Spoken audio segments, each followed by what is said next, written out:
दान, दूसरा है भूदान, धरती का दान। धरती किस किस के लिए दी जाती है?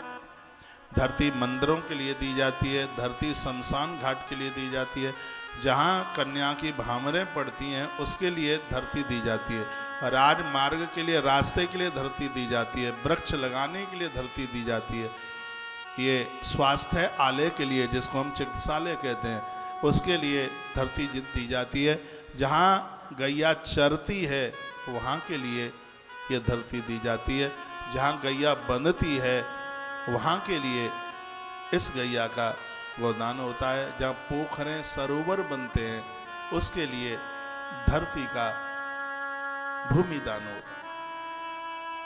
तो भूमि दान को अक्षय दान में माना गया।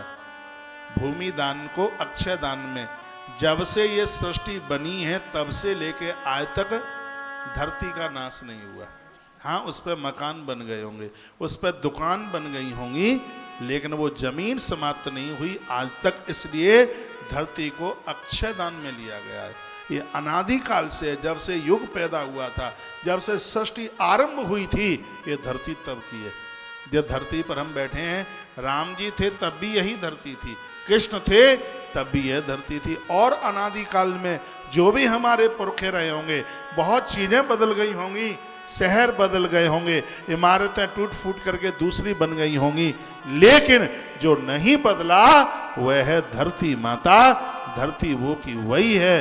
जब सृष्टि की रचना हुई थी, भगवान वराहदेव ने ये धरती को हिरण्याक्ष का उद्धार करके जिसको स्थापित किया, वो धरती अनादिकाल से लेकर के आज तक है।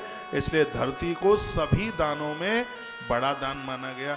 गौ दान से भी धरती दान को इसलिए माना गया बड़ा, क्योंकि गौ माता इसी धरती के ऊपर चलती है, उसको गाय फूस की व्यवस्था होती है, उसको रहने की व्यवस्था होती है। इसलिए भूमि दान को पितामह भीष्म युधिष्ठिर से कहते हैं कि राजन, इससे बड़ा कोई दान नहीं है, इसको अक्षय दान में लिया गया। पृथ्वी के दान की इतनी बड़ी में भगवान शंकर सुना रहे हैं, नंदी को कथा सुना रहे हैं। बात समझ में आ रही है?